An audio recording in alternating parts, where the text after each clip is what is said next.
What's up, y'all? Yo, yo, yo. Welcome to another episode of the Chucklers Undercover. I am Manny, ManicProfessor, joined by... Closer skill at 80. And today, we're just going to chill for a little bit. Gonna talk wrestling. Going to talk wrestling, because why not? It's been a hot time in the, last, year or so? Last couple years. Last couple years. Especially since Triple H took over WWE.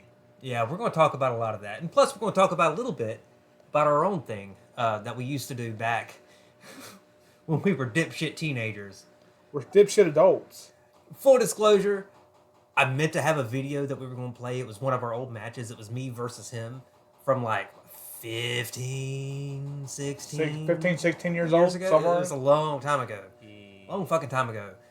But couldn't get it to work, so gotta kind of just have Shit to happens. deal with that. Yeah, so maybe in the future we'll have we'll have that tacked on as like a bonus video somewhere down the line. Or we can just straight upload it to YouTube.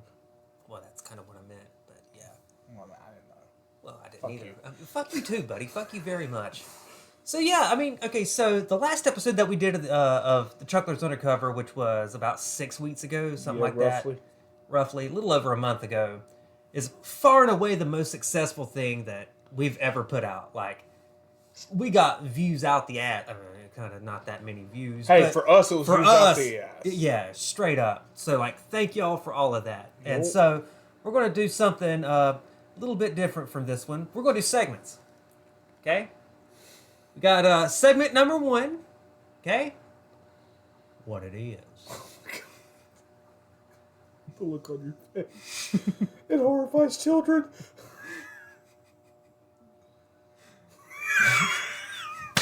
Alright. What it is. What is it?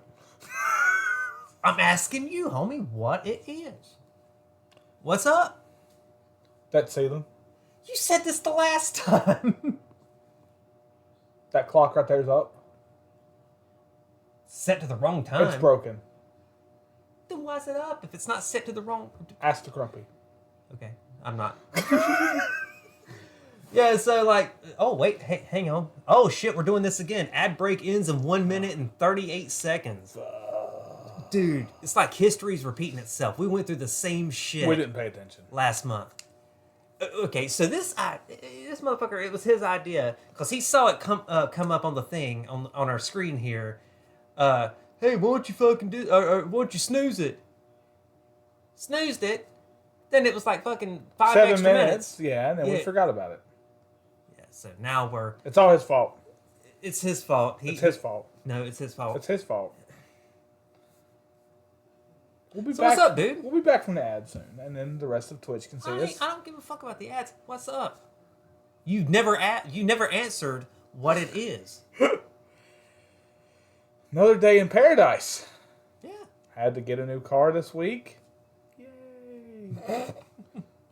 Money we didn't have, but it is what it is. Still need a new car myself, so I get it. When you hit animals, or in her case, when animals hit me, as she so lovely put it. One deer runs out in front. I see the deer. I slow down. Then I go speed back up. YOLO! Real talk, dude. What is it with deer? And lately? wanting to run out in front of people? I don't know. It's been especially bad the last month, big It's time. that time of year. Every year they get bad like this. It seems especially worse this time of year, Because it's this right- year specifically. Well, I mean, it's right here at deer hunting season. If we're not already in deer hunting season, I don't know. I'm not a hunter. I don't know. I thought it was rabbit season and or duck season. I can't remember. We're not the Looney Tunes. We're not. Listen here, Elmer Fudd. Oh wait, here we go. Oh, woohoo! Ad break is now LOL. What up, dude? Candy! My favorite hoe. Shit, it's been a long time. So, were we supposed to talk about wrestling, or were we supposed to talk about Deer? what it is? Because we ain't finished talking about that. What it is? I mean, what is it? What it is for you now. Now the question's in your ball court. In your court. The ball's in your court. Your balls are in my court? Not my balls in particular. Oh, well, never mind then. Mine are in a bag somewhere. No, for me, so I've been recording a shitload for album number 3, Manny's Master Plan, which it's way too fucking early for me to say anything regarding a release date or anything, but I'm hoping next year, maybe around summertime. Hopefully, we'll have something like presentable that I can like post and share. But no, I've been writing a shitload. I've been doing a bunch of recording. On this laptop right here, I've been doing a bunch of just under the guise of like test recordings, but a lot of that shit is probably going to wind up on the album in some form because it's pretty funny. Be like me, several beers deep, just riffing and just coming up with new shit. What in the hell? That's the washing machine still going. I have no doubt that picks up on the stream because that was loud. Candy, did it pick up? You can tell us. What's up? What's up with you? Oh, yeah, something else that I probably should say because he can vouch for me on this one. I tried for a while today to get on-screen chat working on here. Didn't work. Yeah, he's been sitting here for about an hour and a half trying it. He just finally gave up. I gave up. I said, fuck that, because it just didn't work, and whatever. Segment 2? I was thinking segment 3. That works. Whatever. Segment 3. So let's actually start talking about wrestling, man. So last night. So as we're watching this is currently the 23rd of November, 2024. So last as we're night. making this? Huh? You said as we're watching this. Whatever, dude. I'm tired, man. I went through a bunch today. So at the current time, SmackDown aired last night, which had the return of Paul Heyman. We're going into Survivor Series a week from tonight. Yep. Which is now 5-on-5 War Games, which is something that I can tell you right now. He can vouch for me on this one as well. I predicted this shit like 6 months ago. It was kind of obvious. It pretty much was, but like pretty much beat for. I mean, I was wrong in some cases because this was maybe around Money in the Bank ish that I made this prediction. Yep. Right around that time. In certain things I got wrong, but more than half I got right. I mean, I figured there'd be more of the actual bloodline coming in, but CM Punk returning last night along with Paul Heyman to be the fifth man of the OG bloodline was perfect. I feel like this storyline is so far from being over that there's probably going to be a third bloodline show up at some point to challenge Solo. The Rock's bloodline? Yeah, like it's got to be something, man. It's got to be something. It wouldn't surprise me. Like, I'm not entirely sure because my prediction pretty much just went to like WrestleMania. I mean, it's pretty much obvious at this point. They're doing Rock and Roman next year. It was meant to be this year. I think they're going to do it next year. I've read reports that Rock won't be able to be there. And then he posted on. Yeah, there's been so many bullshit. There's been so many conflicting reports. Nobody knows what the hell's going on, which is a good thing. Makes it less predictable. Yeah, it just. Well, predictability in wrestling isn't such a bad thing. But neither are swerves. It's just got to be, you got to pick your spots, and it's got to make sense. WrestleMania 39, last year, everybody expected Cody to go over. Everyone did. Yeah. But he didn't. Which made the whole build-up to number 40 even bigger. Way bigger. And they knew that if they didn't put the bet on Cody in Philly, Philly would riot. Probably, yeah. Philly is a very... How do I put it? Nicely. Nicely. I've been to Philly, so you gotta pick your spots here. Pick your words. They are a very wisely. hostile crowd, and if they don't get what they want, they will tear the city down. Yeah. Yeah. And it also being... What about just break the Liberty Bell the rest of the way? Shit. You know, I mean... By and large, the last, 6, 7, 8 months since WrestleMania, however long it's been.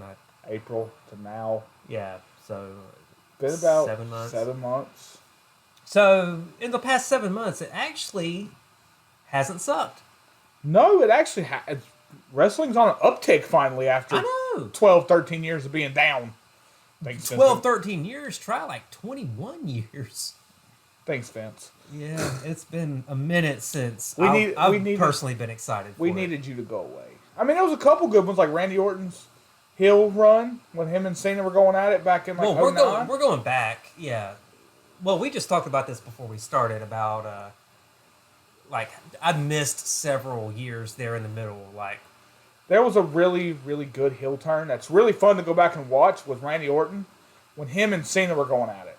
Yeah. It was similar to him and Triple H. Well, I know exactly what you're talking about because that was around the time I started watching again. Yeah, right there where Orton went after Cena's dad and started pulling him out for the crowd and punt kicked him and everything else.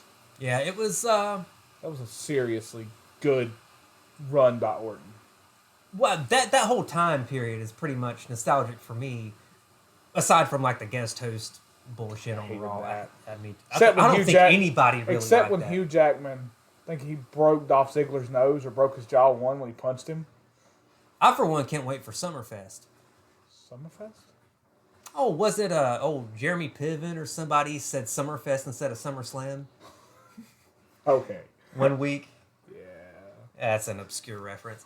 No, but it was around 2009 to 2010 that I started coming back and watching it again. With us, we would go. We'd go to Buffalo Wild Wings. Yeah, pre-WWE Network, Buffalo Wild Wings in our area would show all the pay-per-views every month. Yep. And so we just made it a point, and sometimes we'd have a whole group of people go. We have friends who are indie wrestlers. Sit, eat, and just watch wrestling. And we'd be there for 4 or 5 hours sometimes, depending on the show. Yeah. We'd just hang out there. We just made it a thing, a tradition for every month for 3 years. Yeah, a long time. It was right after we graduated high school till I moved to Marion when Dad basically told me that I had to find somewhere else to go. I would say around late 2009 to 2013. Yeah. Yeah. Yeah, because that's when I moved and I came back and lived with Mom shortly after that. Yeah. And then by 14 was when the network became a thing, and so there was no need for Wild Wings. I love watch it from home. WWE Network. I love Peacock for that exact same thing. It's funny because just yesterday it became public knowledge that they're discontinuing the network and they're putting everything on Netflix. Yeah. Which I hope it don't buffer. It's not even the buffering. I just hope they add everything, the entire archive. They're only doing that for international markets. Everything else for us will be on Peacock still. Oh, okay. We're keeping Peacock. The only thing going to Netflix in January for us. I wasn't aware of that. I just assumed it was all over with. It's just international. Gotcha. Okay. Well, that makes sense. All of our shit will still be on. SmackDown will still be on USA. NXT will be on CW. Everything else will be on Peacock except for Raw. Raw will be on Netflix from now on. Live every Monday night. I'm okay with that then, knowing that, because, that's part of the reason why I got Netflix. It's just kind of sucks that we have to pay for 2 different streaming services to get the entire thing. Well, see, the thing is I don't actually watch Netflix very often. The kids do and Grumpy does. Yeah. So I mostly watch Peacock. I watch my wrestling, and I watch Law and Order, and I've got into Chicago PD. Okay. Chicago PD is kind of well, we're getting ahead of ourselves. That's segment number 15 because that's our pop culture recommendations. All on the cock. It's all on the cock. Scooty! Oh. What up, dude? Skittles MC Griddles 91. What's up, homie? Welcome back to the Chucklers Undercover. What's up, dude? All on the cock. You got anything to say about that? You take it all. Segment 7. So, we were talking about wrestling. Yeah. So, this is an extension of the segment 7 from the previous Chucklers Undercover. I don't even know what that was. What's your theme song? But, let's extend it to, in wrestling terms, if you were a wrestler, what would your theme song be? Any song on the planet, what would it be? Monster by Skillet. Decent choice. Mine would be, God, actually, it probably would just be Voodoo Child by Jimi Hendrix. Good choice, good choice. Well, Hogan did it too, and I'm not a Hogan mark, so whatever. I'm a big Skillet fan, if you can't tell by my name. Oh, you know what? I expected you to have a Skillet shirt I wish I had a Skillet shirt. I actually meant to grab my Seth Rollins Kingslayer shirt and forgot to grab. I've had that shirt for I've had it since 18.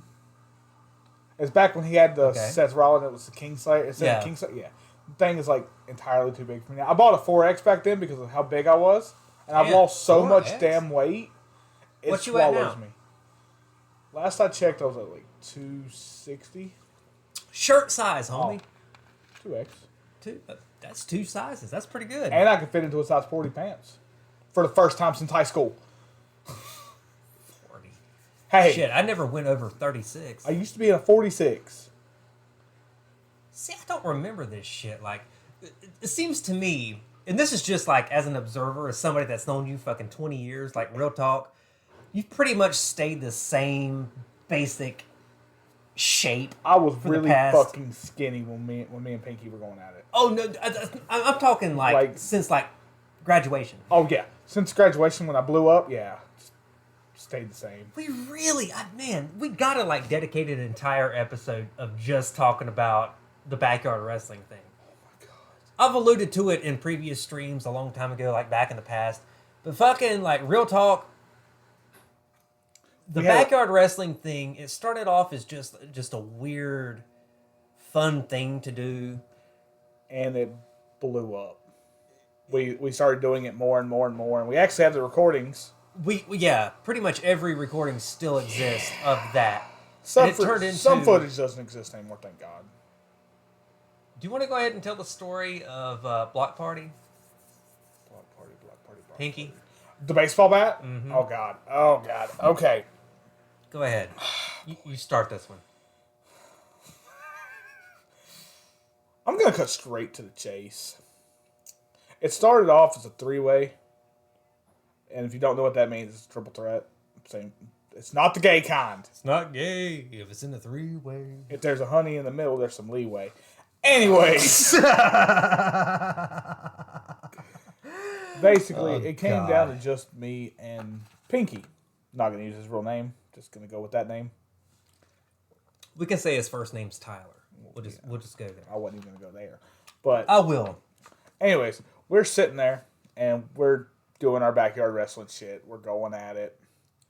And we have this baseball bat with, like, this fake rubbery barbed wire. Well, the barbed wire fell off. Or pulled off. One of the two. And during the course of the match, he went to go swing it at my legs. My ass with the baseball bat in my hand, without thinking, because I was a kid, I jumped backwards, dodge it, and then before I know it, I launched the baseball bat before I even thought about it. Caught him right above the eye and busted him wide open. 6 stitches. It was nasty. Okay, can I fill in some of the blanks here? Sure, go ahead. That's why I was going to cut you chase once you do all the detail. All right. So, pretty much what he said, completely accurate, true. So, I will say this: we gimmicked a lot of the stuff. The barbed wire baseball bat. It wasn't real barbed wire. It was a real bat. It was a real bat. Let's get that out the way. But the barbed wire was moccasin strings, like shoestrings. Oh, it was painful candy. That was tied together, and it was like cut up and like tied together to resemble from a distance barbed wire. And we had silver spray paint that it looked kind of rusty. It was brown, like naturally, right? So it looked rusty. Had the silver on it, so it resembled metal. But it was shoestrings on a very real, very solid, very real fucking wooden baseball bat. I cold cocked that motherfucker. Yeah. So the shoestring, fake barbed wire came off the bat. This motherfucker shucks the fucking bat, hits him right here. Pinky is out. I go over there and do a leg drop, and as soon as I go do a leg drop, I hear him groan, and I look, and I kind of get off, and I look at him, and I just see blood. I'm the cameraman. And I freaked out. I'm the one holding the camera. This was like a bonus thing. Like, we had a small crowd from the neighborhood. Mostly kids, but there was some, like teenagers. We had that one old man that told dad. Well, let's not bring that into it. But fucking yeah, crackhead. Yeah, that was the part I was trying to avoid. He rolled a buggy by the camera. Yeah, as we're dealing with the blood. God, I really wish I could play the fucking video for you because this is all on camera. Yeah, it is. I wish I had a copy, but I don't. Not right here. But no, this is completely 100% true. So Pinky is down, like he gets hit with the bat and he's just out on the floor, and you do the leg drop and then you like look over and all you see is just blood just pouring down, and he's like just oh, fuck, and you can see it on the camera. You can hear me calling for my sister to go get rags so we can get him a little bit cleaned up so we can take him somewhere. I just mean like your face just flushed, like you were just white as a sheet. Oh yeah, like, I was terrified. You knew you fucked up. I did. And that We wasn't the all last time we fucked up. wrestled either. Yeah, we were not exactly allowed to do it there. We just did it. Yeah, we weren't supposed to. We were not supposed Nobody was there. to. Yeah, Pinky's parents forbade him from doing it again for about 6 months until we did it again for his birthday. And we told his parents that it was a skateboarding accident because he was a skateboarder. Oh, yeah. Oh, yeah. Yeah, to cover up for the injury, the fucking thing. Like, after that, like, he had a fucking gash over his eyebrow. And we're sitting here like, what the fuck? Like, he got his sister to put a damn towel over his thing to, stop the bleeding and stuff, put it on there. And he's like woozy. He's like, man, I don't feel good, man. I'm lightheaded. We walked and found one of his other friends' houses, and they took him to the ER because my parents weren't there. Completely coincidentally, like a block away was a friend of his. So he Keep went in to mind, her this house. is back before cell phones were like a main thing that everybody had. Yeah, every this was teenager had one. 2008, so like we had dumb phones. At least in my case, it was still in the era of the track phones that you had to buy minutes for. Mine was too. Same thing, Because right? I didn't get my like little keyboard phone until I think we were seniors. Yeah, so we bullshitted the thing about him being in a skateboarding act. He had a skateboard with him, so it checked out. Yeah, it worked out. But It worked out perfectly. He told his parents later on. Eventually, yeah, and that's when he got forbade from doing it again until we did it again. At their house. Yeah. And we got chewed out for it. It happens. We were dumb kids. Sorry, Pinky. He's never going to see this. He's a Yeah. big-time fisherman. He don't give a Oh, shit yeah, about us. yeah. Dang old Pinky, professional angler. He don't give a shit about us no more. As if he ever did. That's true. Speaking of, Hershey. Hirschmallers. Dude, we got to have Hershey here at one point. Yeah. When we go to UWF, We got to have gotta him have here. Hirsch. Got to have him. I've seen him a bunch of times. He'll come up to my my workplace as a guest. Sometimes on the weekends, he'll show up with his family, and every time he asks about you. It's like, man, how's Ed doing? You heard from Ed? And I'm like, yeah, man, I was just at his house. Yeah. Chances are he'll show up tomorrow, and I'll say the exact same thing. Oh, it's just and I'll just fantastic refer thing. him to this video. Yeah. Just refer him to this shit. Hey, Hershey, in case you watch. Fuck is this podcast? Fucking We're weirdos, okay? And we have weirdos watching us. what segment were we on? 7.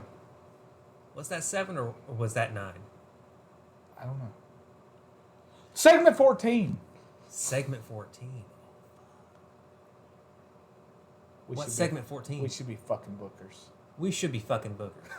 That's something we've said to ourselves For years. for decades almost. Like, When we were younger, and like after we graduated, and we were going to Buffalo Wild Wings all the time. We would sit there and we would spend hours just talking about how we would book the shows, how we would book certain matches, how we would book certain storylines. We would just go fantasy booked on a and bunch. on and on and on and on.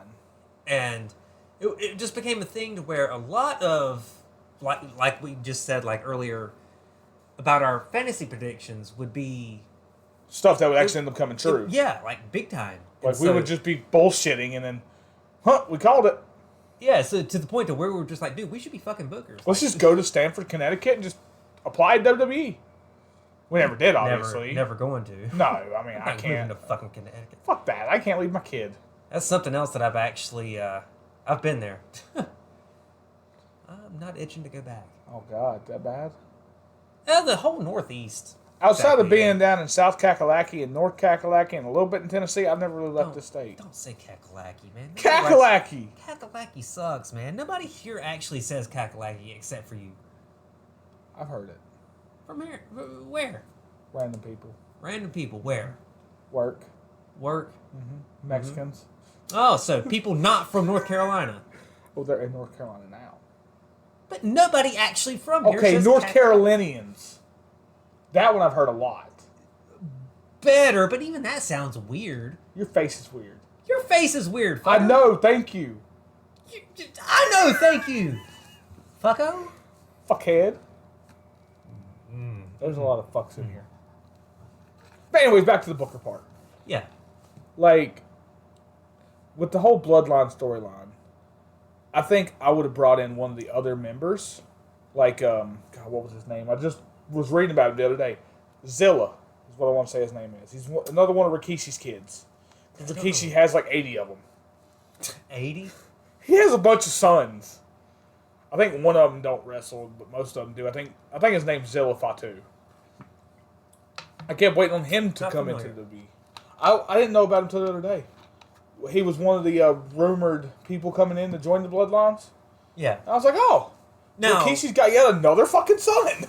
Well, now, Jacob Fatu, I did know about. Yeah, I knew about Jacob. Yeah, he was someone I was familiar with before he showed up. I've watched a couple of his matches from MLW. Yeah, same. That man's a beast. Yeah, no, like, I know they're kind of, like, keeping him on the down low a little bit. Like, once they kind of, like, give him that platform to unleash himself and, like, show his personality, he's going to be big. He's going to be once they're done with the Bloodline, or once he breaks away from the Bloodline. What if he becomes, like, the leader of the third version of the Bloodline? That would be interesting. I fully expect there to be even more to this story than what we're getting. Yeah. There's so much This ain't ending anytime soon. No. We probably still got at least another 2 years in the story, at least. I mean, granted, okay. The Roman versus Solo thing will die. It'll go away soon. Yeah. Whether Roman takes back over or he just walks away after he finishes with The Rock. Well, I fully expect, sorry to interrupt, but I fully expect around Survivor Series that it's going to be fucking Candace. It's going to be focused more on The Rock versus Roman. Yeah. Like, I fully expect Rock to show up at the end of War Games. I do too. Because he showed up at the end of Bad Blood. For what reason? He just showed up and just showed his face and then fucked off. And then... Yeah. With that stupid fucking title. You don't need the People's title. It's fucking retarded, dude. It's the People's Champion. The same thing with the Crown Jewel Championship. It's at least that's not a belt that you get to see every on week. Screen. Yeah. I mean, it's only going to be shown while they're in Saudi Arabia, but still. I mean... I think it's just... I mean, I'm not even a big fan of the women's United States title. See, because that's the thing. Now I'm waiting on the Intercontinental title. Like, I get it. They want to give the women more championships. 5 years ago, I would have disagreed. Or 5 years ago, I would have agreed, rather. Now I do disagree because I think that the women's division specifically is large enough to justify a mid-card title. While it's large enough, the problem is they're not utilizing. That's kind of my counterpoint. That's my there. issue. Yeah. Is they're not utilizing the women like they need to. Yeah, there probably should be like another women's only pay-per-view, like the Evolution thing, or like, I mean, the women's only show. Back when we were kids, during the Attitude Era and the Ruthless Aggression Era, where they were just sex puppets. Oh boy, puppies! That's all they were. They were just there for sex appeal. Now they're legit athletes. Yeah. And while they deserve that mid-card title, they also deserve to be showed more. Instead of having these little 2-3 minute matches, 5 minutes at most of the time, and then we get an attraction match every once in a while, which we ain't seen a women's attraction match outside of an Elimination Chamber or the Money in the Bank, which I don't really count. Like, we had Hell in a Cells, which were great. Elimination Chambers. I mean, we've had those. We've had Money in the Banks. We now have we have the Rumble. Mm-hmm. Like, I want to see more of, like, stories, like one-on-one stories, not all these tag teams and these three-person teams all just kind of mixing it up and then disappearing. That's kind of the thing that chapped my ass about the women's main event at WrestleMania first time. That three-way? The three-way. It didn't need to be. The money match was Ronda Rousey and Becky Lynch. Mm-hmm. There was no reason for Charlotte to be there. And, like, we're from Flair country, so, like, we should be fans. But in that particular instance, I'm not a fan in general of Charlotte. I think she's not that great in the ring. I mean, she is, but she isn't. Like, she has her moments. But she gets everything she gets because of who her dad is. Right. If it wasn't for Rick, I don't think Charlotte would be as big as she is. I forget what she's called on TV, but the Rock's daughter, who's the GM. Ava. Ava. Same thing there. Yep. Like, it's nepotism. I mean, but she's just kind of an on-screen personality like Nick Aldis and Adam Pearce. That's all she is. I would argue that if it weren't for the name, and it weren't for the 16-time champion thing, she wouldn't be women's champion as many times as she was. Like, no, I think that's all they're trying to do. They're trying to make a female Ric Flair. right. And that's it. I mean, Sasha Banks, while she was great in WWE. Let me actually fact check and see exactly how think many she's rings she's at- at right now. I think she's at 12.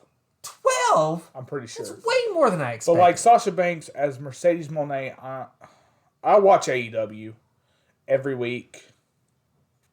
And Mercedes Moné is a shell of her former self that she was in WWE. She is nowhere near the level she was in WWE. She's nowhere near as good. Oh, shit. What? 14. Oh, so I was close.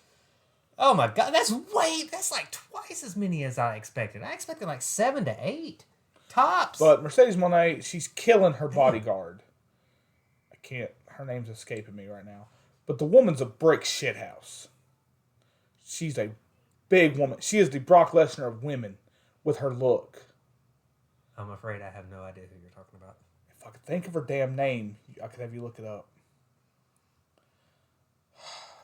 She's on AEW with Mercedes Moné.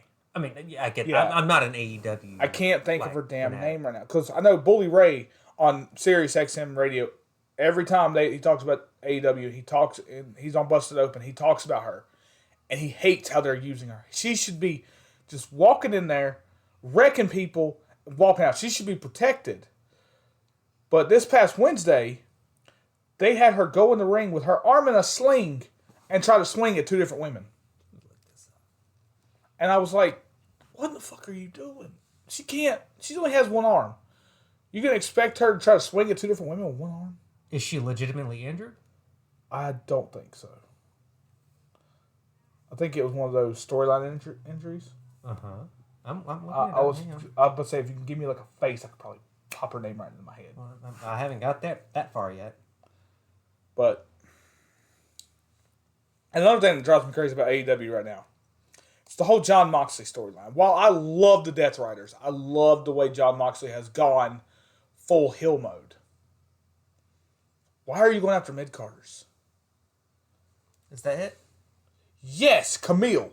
Camille's a brick shithouse. That woman's huge. Like, I'm talking like built. She's like 6'5". Damn. She's a fucking beast. See, my thing is, like, if I could watch it, I would. I just don't have a way to. It's very hard to.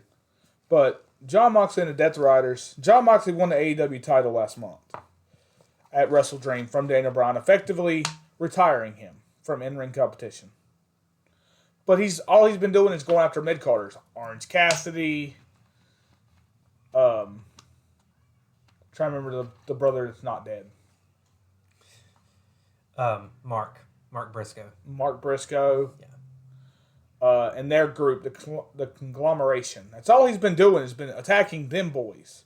They're all mid-carders. The Young Bucks ran off after they lost their tag titles.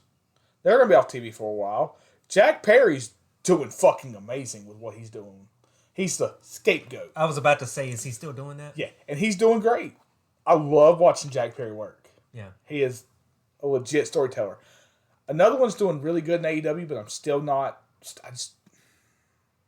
I don't like the father figure that Christian's doing. Like, I think it's dumb.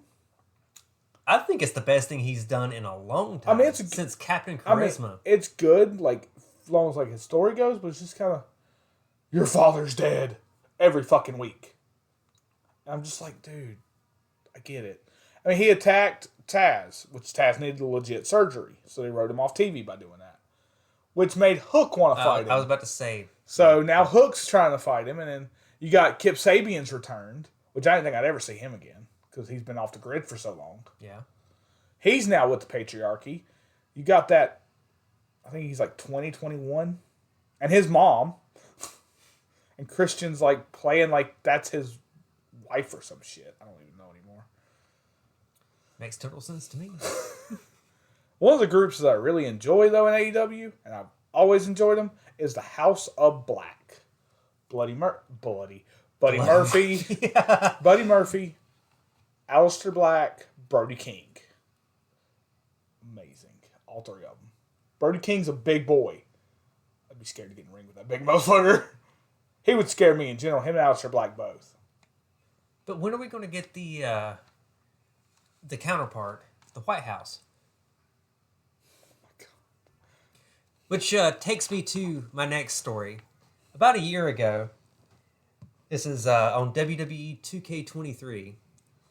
Our friend Kevin, you should all know Kevin at this point, original co-host of the Chucklers Undercover, started a game on his PlayStation on general manager mode on that game. And, you know, they got the community creations. Yeah. So his whole thing was he wanted to do one, but it was all presidents. And so its own fucking community, like, look it up. Like, I'm not making any of this up. He got Obama, he got Clinton, he got Trump, Bush. and he got Bush. Yeah. What about Joe Biden? No, we couldn't find a Joe Biden. That's a shocker. He might have been deaf. But we did a 4-player GM mode with nothing but the presidents. That sounds horrifying. It was the greatest thing. And it was like, if we'd had even like thought about it, we would have recorded it and made it like a bonus Let's Play or something, just like a one-off. Because that shit was the Sounds like it'd funniest be shit. pretty funny. Because Kevin played Obama. Oh, God. Of course. The blackest white guy is Obama. I was Bush. Why am I surprised? His nephew was Trump. And then the 4th player was CPU. And so Did they have sexual relations with that woman? Allegedly. Hell no. Sorry. I mean, you probably had a desk. Considering you were GM. Fuck's sake. I can't finish this story now. Okay, so this went on for like 2 weeks. We would just hang out and fucking play that just for a couple hours. It was the funniest fucking thing. We never finished it just because we lost interest. But yeah, you can like download and play the fucking presidents on I mean, people are 2K. People are fucking creative. Segment number 17. Dream matches. Dream matches. Since we gotta go through this again. Well, Daniel Bryan, Bret Hart. and I said Kurt Angle, Bret Hart. Both would be, which would be fantastic. Which I would have been all the way for, which it bugs me because they were technically active around the same time, just in different companies.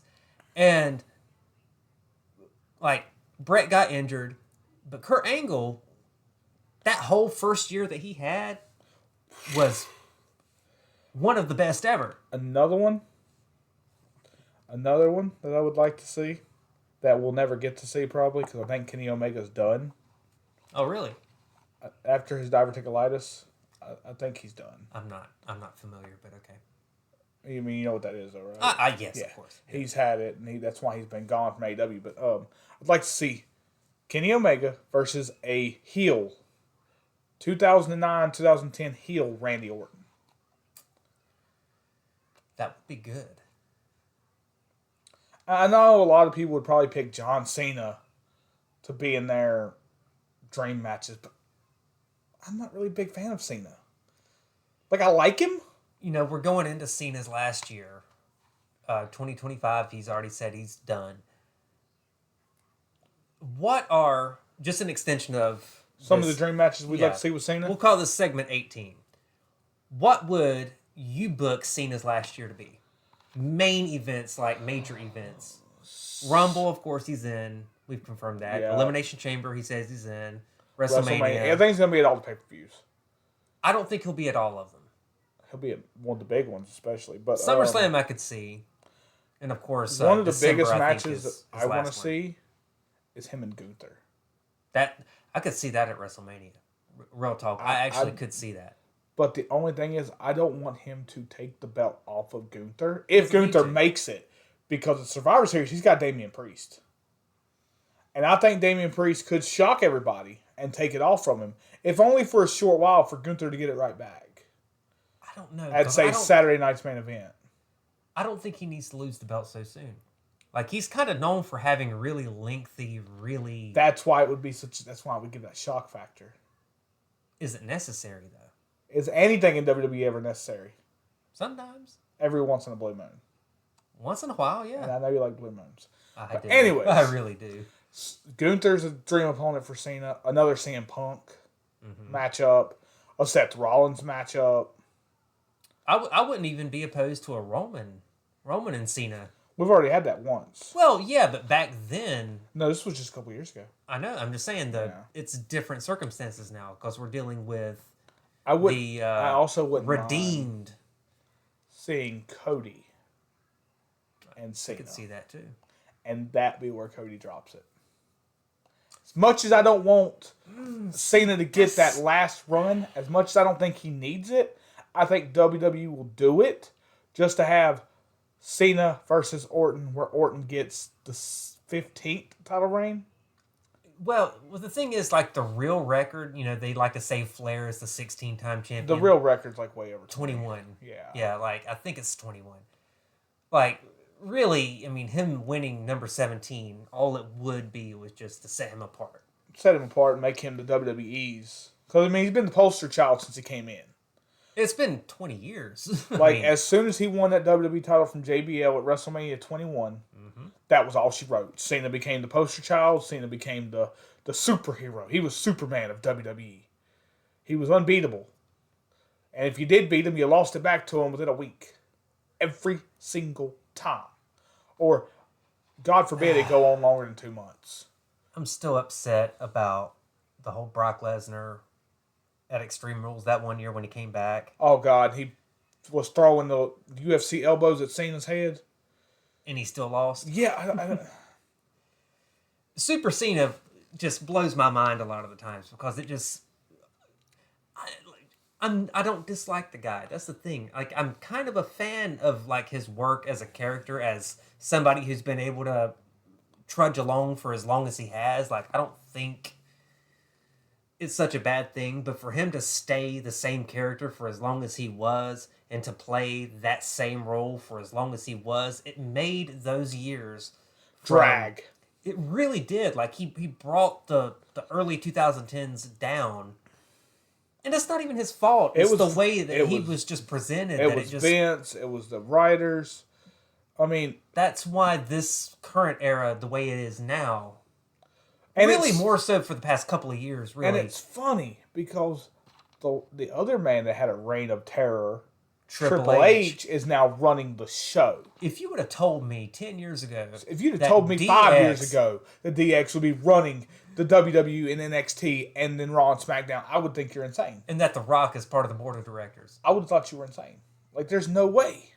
Makes that one storyline where Stone Cold was CEO suddenly make sense. It does. I couldn't see Stone Cold, though. Fuck no.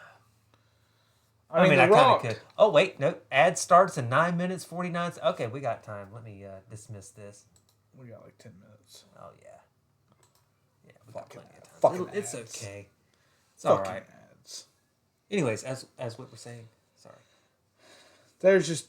Vince being gone is probably the best thing to ever happen to the WWE. I know it's Vince's brainchild. I know Vince was there forever. I know Vince bought it from his father, Vince McMahon Sr. But there's so many things from the past 15 years that could have been avoided had certain people have had the opportunity to just break it through to him that, hey... This stuff isn't working anymore. Exactly. Like, there needed to be a change in the thought pattern a long time ago. Like, as soon as they went PG and they took out the blood, they stopped letting them bleed. I would even say this goes even before that. I would say when WCW got bought out in 2001, that it got the complacent. Invasion angle was horrible. That's been talked about and exhausted as far as I'm concerned. Oh, for yeah. me. Absolutely. I was just throwing that out there. You're right. I completely agree. It's just I don't have anything else to add to that I haven't already talked about at length for the past 20-something years, that how much of a wasted opportunity that was. Yeah, I mean, I just feel like it's something that it could have brought forth a whole new era in the sport and in the the whole genre of it, because the roster in 2002 was as stacked as it possibly could be. Oh, yeah. And it was as good as... And they it's split the a brands. top-tier thing. It was a top-tier roster. Both brands. Yep. Was so good. SmackDown, especially. You had at The that Rock. time. You had Taker. You had Lesnar. But it wasn't until the time came for a John Cena and for a Batista to show up that any effort was made to... Batista's original gimmick was horrible. Being like... Oh, we're talking about the Deacon? Yeah. Yeah. That was fucking horrible. That was actually my first WWE show ever, was a SmackDown in 2002 where he was the Deacon for Devon. Yeah, Reverend that didn't Devon. last long. And specifically, you can look this match up. It was an episode of SmackDown from August of 2002. It was him versus Rikishi. And there's this one spot where Devon's on the top rope. You know, Rikishi's fucking spread eagle. And he does, you know, basically the what's up, but he doesn't do the what thing. He dives, and Rikishi has his legs up, and he fucking lands in Rikishi's crotch, and he puts his legs down so it looked like Rikishi's, like Devon's head went up his ass. And that was one of the very few times my dad, who was there with me that day, actually like popped for a wrestling thing. He thought that was so funny. My first wrestling show was the Tuesday before Benoit. That was your first? Mm-hmm. Wow. I've been to Because a I was few. gonna go to Judgment Day. Yeah, that's one that I did go to. 4? 3 3? in Charlotte. Yeah. Dad, Mom wouldn't let me go because it was school night. Right. And Dad was going, and he was going to get me a ticket, but Mom told him no. So I didn't get to go. I went back. I've watched it 1,000 times since then. And most of those thousands of times was when I was a young teenager. I witnessed in person Eric Bischoff puking on a crowd. That was funny. But the reason I went back and watched it 1,000 times as a kid was Sable and Tori. Why am I not shocked? I was a kid. I haven't watched it since. You were a kid. Like, that makes it better. They were in their 30s, man. Like kid, we were in our teenage years. We weren't even that old. We were like 10, 11. 11. You were 11. I was 10. But My point exactly. I liked the titties. Puppies, you mean? Whatever. Same damn thing. Arf. Barrow? Anyways, Melissa. yeah, SmackDown in 2002 was my first show. Then Judgment Day in 2003.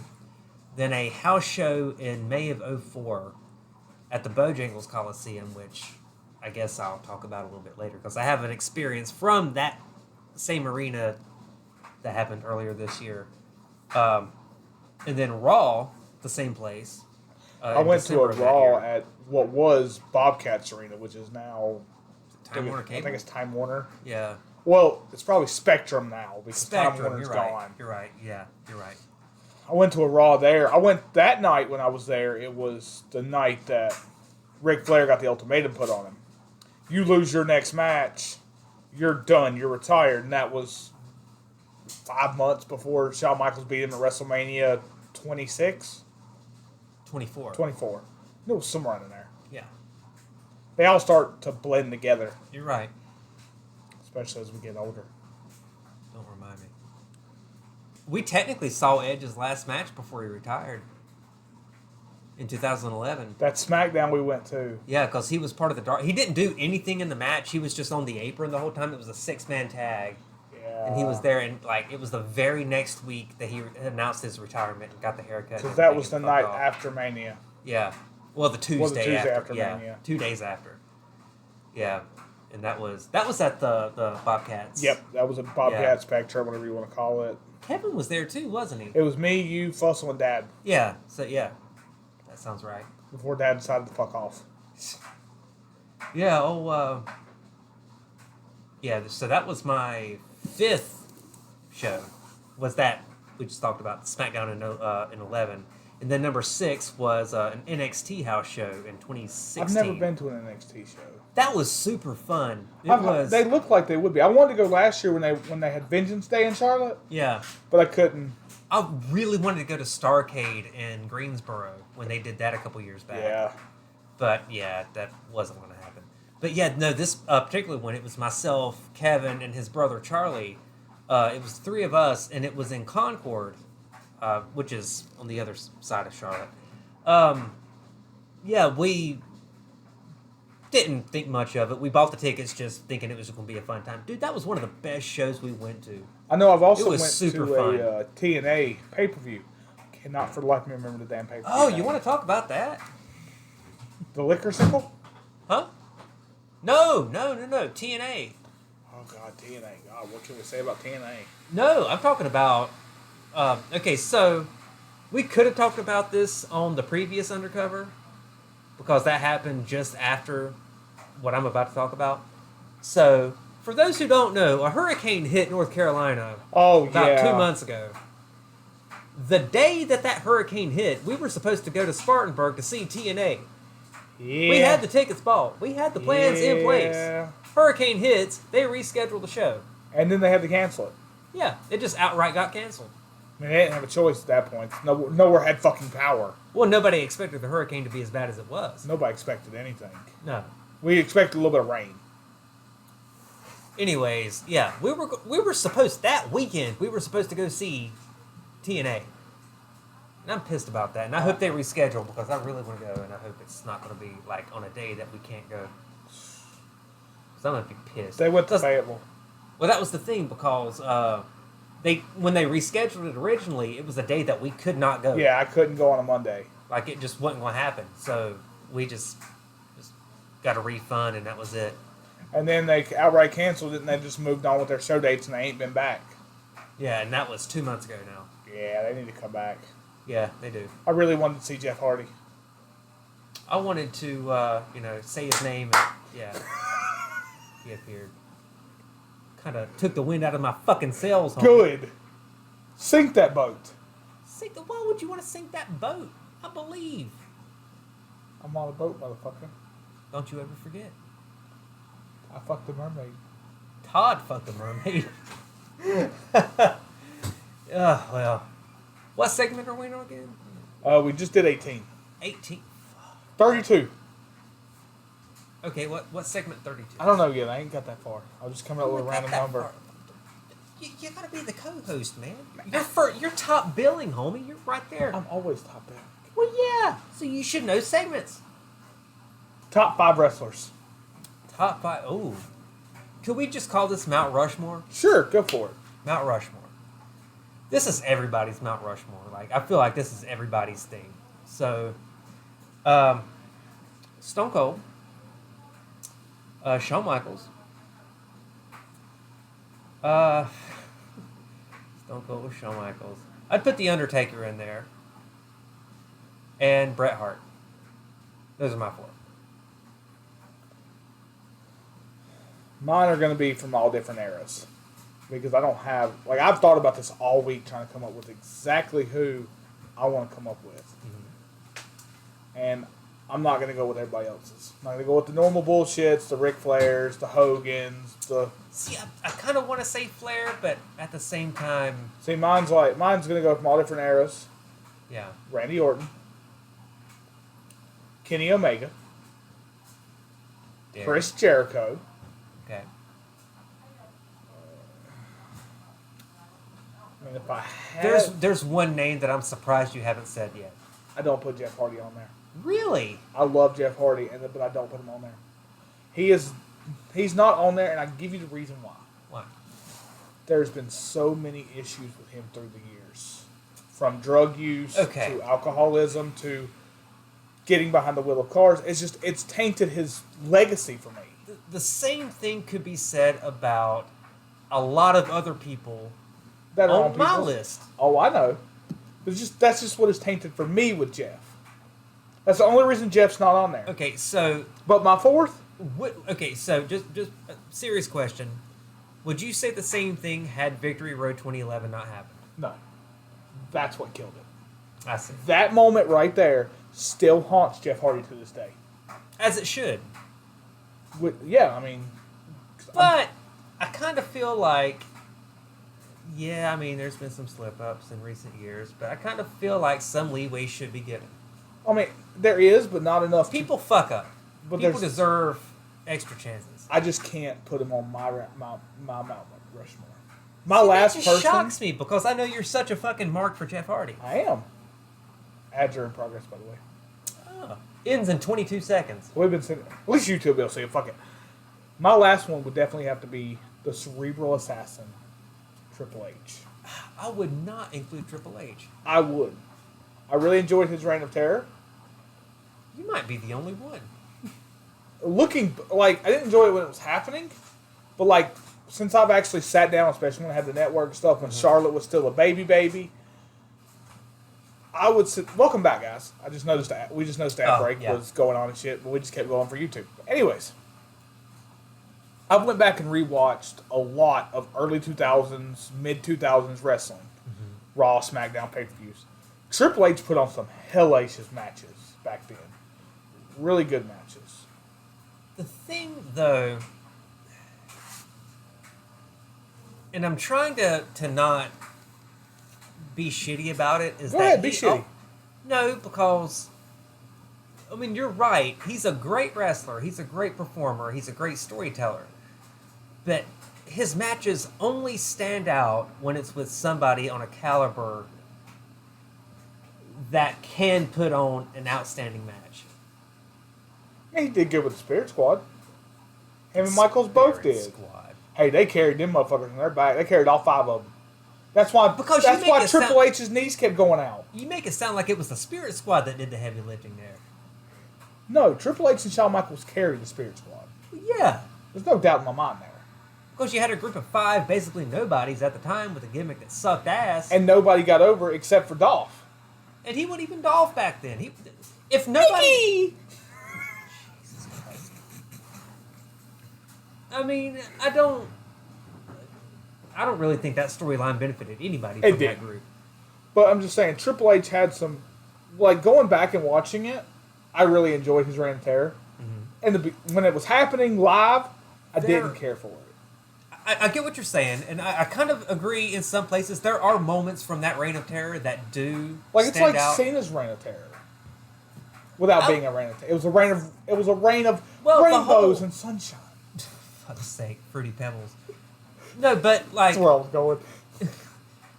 The whole Evolution stable, that storyline, was a great moment in time. So I'm with you on that. I completely agree. That was a great move. Because it was kind of the New Age Horseman in a way. Mm-hmm. Especially with Flair being the I was getting ready to get to the Evolution. Yeah. So I'm with you on that. And there are moments like when Batista turned on Triple H. Well, no. Before that, with when he was feuding with Goldberg and they had the bounty. Yeah. And Batista came back from injury and shattered Goldberg's ankle. Needed to get that motherfucker off TV somehow. I mean, like... That shit stands out to me as a fan. 20 some odd years later, that's something that I personally remember. Some of the matches that really stood out to me were like his battles with Cena. Obviously, his battles with Michaels. Any battle he had with Michaels stood out. I can't think of 2 people better suited for each other's styles than those 2. Randy Orton and Cena. Yeah. Randy Orton, Cena, Michaels, Triple H. Yeah. The only 4 that are suited for each other's styles. I would even put Undertaker and Kane with that, too, even though they've had some stinkers. You hear that, Taker? He said you got stinkers. Fuck off. He's never going to watch this. You'd be surprised. Mark Calloway may find it. I would be surprised, in fact. I would shit a brick if the Undertaker commented on one of our videos. I doubt it. I do, too, but you know. But, no. Somebody tagged the Undertaker. Those were 2 big men that seemingly always had good chemistry. Whether or not the match itself was good, it was always a case where those 2, their styles were very similar, and it meshed. Whether they were against each other or where they were the If Kane would have never took off the mask originally, I think he'd have been better off. Because his unmasking, he went downhill. My opinion has changed. I, for one, loved the first 3 months after he unmasked, because he was like, sort of like the Hannibal Lecter in a way, like... Him in chains being escorted by the police down to the ring with the towel over his head. That was fucking freaky. You never saw that. We were also kids. True. I mean, I was 11-ish, 11, 12 when that happened. Another one that's that might be on some people's Mount Rushmore is Rob Van Dam. Oh yeah, That motherfucker can still go. yeah. Like, he has never missed a beat. And I've already got the title of our next segment too. What's that? Segment what? 20? Oh no, sorry, No, 30. We were 32. Segment 34. Segment 34. Tag team Mount Rushmore. Ooh, fucking good question. That's where you really Great get it. fucking question. And I've already got a couple of mine. Okay, so Rated RK Bro, Nope. La Resistance, I had one I didn't expect. Jericho, and the Corporate Ministry. Those are my 4. All right. The Hardys. That's where that one comes in. Of course. Mostly because of Matt. I still have a lot of love for Matt. The Dudleys. Mm-hmm. The Road Warriors. Interesting. And the Young Bucks. But I expected Edge and Christian. I was going to go with them, but I didn't want to put all 3 of them on the same Rushmore. So Obviously, I I'm decided fucking to- around with my picks here. I don't actually. Well, I mean, I really like the Young Bucks. Like, as I've started watching them more in AEW, and I went back and watched some of their older stuff that I found on YouTube, even though I hate YouTube, I found some of their stuff from Ring of Honor, some of their stuff from New Japan. The Young Bucks are amazing. They are really good in the ring. They're really good storytellers. But the Dudleys have always been one of my top, along with the Hardys. Thing. Like, when I first became a fan, which would have been around late 99, early 2000, that was the thing. That was like the big hot thing at the time was... Tag teams. Specifically the Hardys, the Dudleys, and Edge and Christian. Those were the top 3 at the time. You know, there were ladder matches, and there were tables matches, and there were TLC matches. It was all the rage at the time. So that was like a big thing for me growing up. So I agree with those, or at least half of those. Segment 40. Well, no, because I'm not done. Are you not done? I'm not done. I was going to segue into... Because you Why did you pick the set me Road up. Warriors? I always enjoyed the Road Warriors growing up. Really? Me and Dad used to watch WCW. Okay. I would lay on the couch, and Dad would be like, "Lay there and watch wrestling with me. When you fall asleep, I'll put you in the bed." Dad Okay. would pick my ass up and carry me because I was still small enough. See, that was the thing. Not the case anymore. My only experience with the Road Warriors, at least as a kid, was that little short run they did with Draws in the late 99, I guess. See, I've also went back and watched a lot of Road Warrior stuff because Yeah. when in the years since I have. when but- Animal came back, Mhm. I recognized him but didn't know why. So I Right. started looking back toward who his other partner was. Found out it was Hawk. Then I Yeah. remembered who they were, and then I started remembering the Water Rush, and I just always loved them. They were always some of my favorites. Hawk Tour. God. Segment 40. Favorite WrestleMania match? Oh, easy. Undertaker and Shawn Michaels, WrestleMania 25. Next question. See, mine's not that simple for me. Mine's actually a tie between the Triangle Ladder match at WrestleMania. I want to say it was 16, I would I say. was about to say 16, 17, somewhere in there. And the Undertaker and Triple H in the Monera Hell in a Cell match. Those two right there are neck and neck for me. It's a good match. I loved the 4-year story that they told. With Michael The two doing with 2 Michaels years and and the Triple two- H yeah. next years. Them chair But- shots. I also feel like a lot of those matches, or at least 2 of those matches really, could have been spent building up and cover.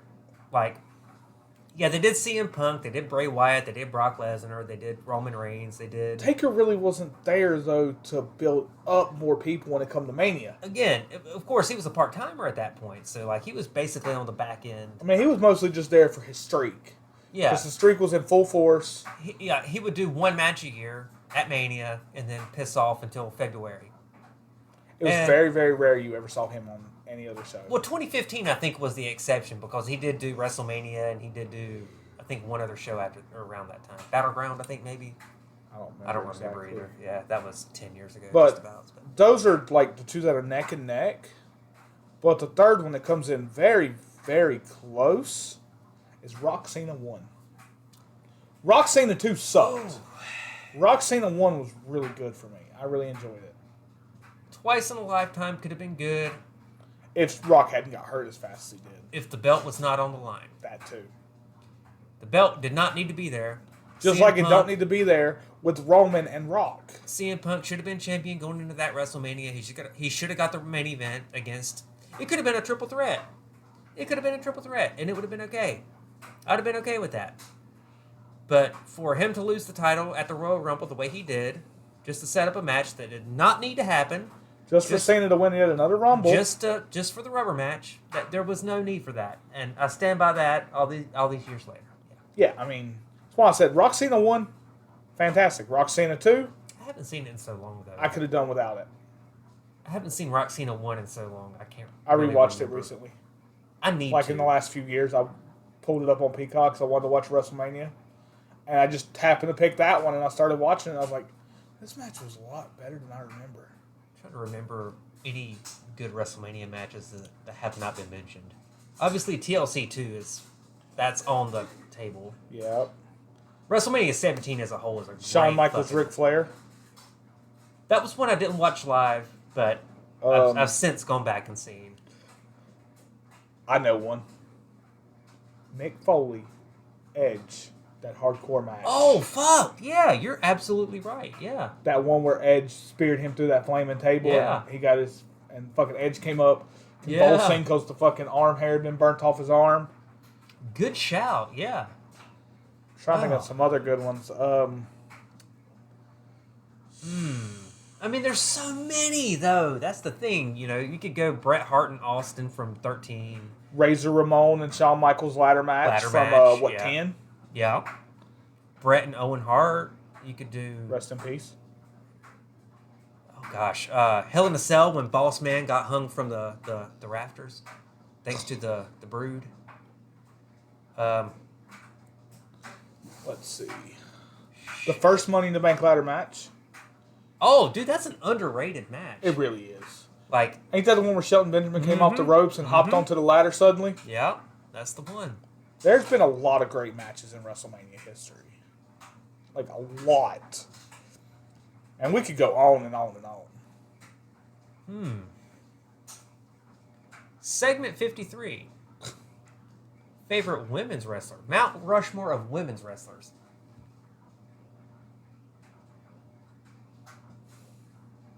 You go first. I gotta think about it. I ain't even thought about this one. Well, to be fair, I haven't either. I just thought about this. Go with sex appeal. No. I'm going by talent. I was joking.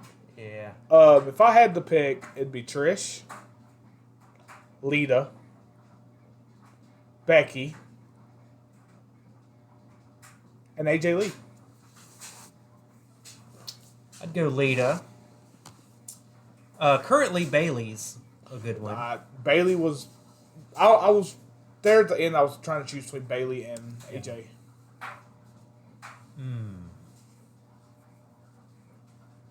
You know what? I'd go China, too. I be lurking. Daniel the Manual, what up, dude? I'd go China, third. I didn't even think about fucking China. But I'd put her with the men anyways. Fourth. Fourth is the tough one. Cause you could go Trish. You could go Becky. Go Molly Holly. You could go Molly Victoria. Holly. Victoria. Jackie. Yeah. Shit, Jazz you could go for. You could go... There's so many. Way too many. Way too many. Mickey James you could go for. I didn't even think about Mickey either. I think I would swap out Mickey and Becky. Because Mickey's... The fourth one's always the hardest one, man. Yeah, but AJ Lee's a good fourth pick for me. Yeah. Even though I wouldn't put CM Punk I nowhere just near. can't name a memorable AJ Lee match off the top of my head. Meanwhile, the other three I can. Paige. Paige I could. No, I'm talking about Paige's... her debut match. Yeah. Against AJ Lee. Yeah. When she took the Divas title off of her. Immediately. But that's not really a memorable AJ match. It's a memorable Paige match. I mean, Paige is a good fourth pick. You know what? Fuck it. Awesome Kong. That's my fourth pick. That's it. Awesome Kong. There you go. Yeah. Oh, okay. You know what? We'll do segment 61 before we end up. Favorite moments in wrestling, and by moments, I'm talking singular moments that stand out. I'm not talking about a win. I'm talking about a spot, like one of the first like the ring exploding. The first one that comes to mind is Brock Lesnar. Yeah. Big Show when that ring imploded and that fucking poor referee. Boing, boing, boing. Right out the ring. That was funny. That was the first thing that popped in my head was that fucking referee. Gosh. Well, there was one thing, like, to bring it back to an earlier subject, talking about Buffalo Wild Wings. Yeah. Anytime that there was a show where you saw, like, vehicles in the entranceway, like a car or something, any kind of prop, you could pretty much guarantee at some point in the show that was going to be used I know where you're going in a with match. This. Yeah, so John Over the Cena, Limit. Batista, Over the Limit, under arrest. In 2010? Is that right? That sounds right. 2010? 2010, 2011, something like that. I think 10. Because it was when Batista retired the first time. Yeah, like before he anytime, became Batista. Yeah. I think 10. 10 sounds right. Yeah, anytime there was a vehicle involved, I would say that. Anytime there was like a Buried Alive or an Inferno match or any kind of... Remember that one? It was the concrete match with Paul Bearer. It was the Dudleys versus the Undertaker. That's right. Yeah. And I've actually seen Undertaker talk about that. And they originally, Bubba and Devon wanted him to kick out of the 3D. But nobody ever had at that point. He told them no. Yeah. That is your that's your protected move. I'm not kicking out. I'm done. You hit that, it's over. I'm not kicking out. They were like, but he was like, no, we're not. Taker won the match. Oh, I know, but I mean, he said if they hit it, he was not going to kick out. Huh. I actually didn't know that, but I did know nobody had kicked out of the 3D until like the very end. And then he walked by Paul and went ahead and dumped the cement in there anyways. Yeah. That was what, SummerSlam? No, Great American Bash. Great American Bash. Oh, speaking of Great American Bash, one of my favorite matches that I can remember offhand was that, rest in peace, Eddie Guerrero, JBL. That was the same show. Yeah. Yeah. Because my dad was extremely sick, and my birthday was like a week later, and they ordered that for me. Was it MRSA? Yeah, it was when he had that foot surgery, and he had MRSA in his foot. Yeah. Yeah, they ordered that for me anyways, and he ended up going to the hospital that night, and they found it. Luckily, he didn't die at the time. I mean, he's still not dead now, but fuck him. Anyways, I'm honest. I don't give a shit. That match has always stood out to me in a big way. All of JBL and Eddie Guerrero's matches always stood out to me, especially that one where he bladed too much, bladed in the wrong spot.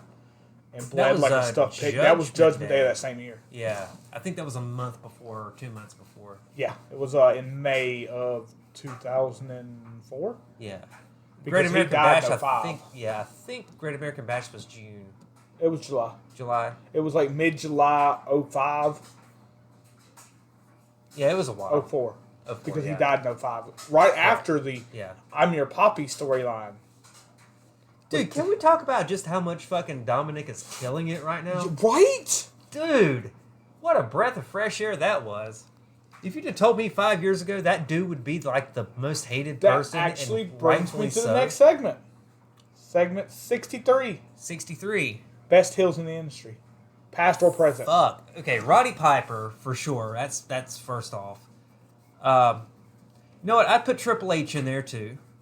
As a heel. He was always a bastard. Ric Flair. Does it have to be 4? I'd max it at 6. 5 or 6. Because there's a lot of good ones.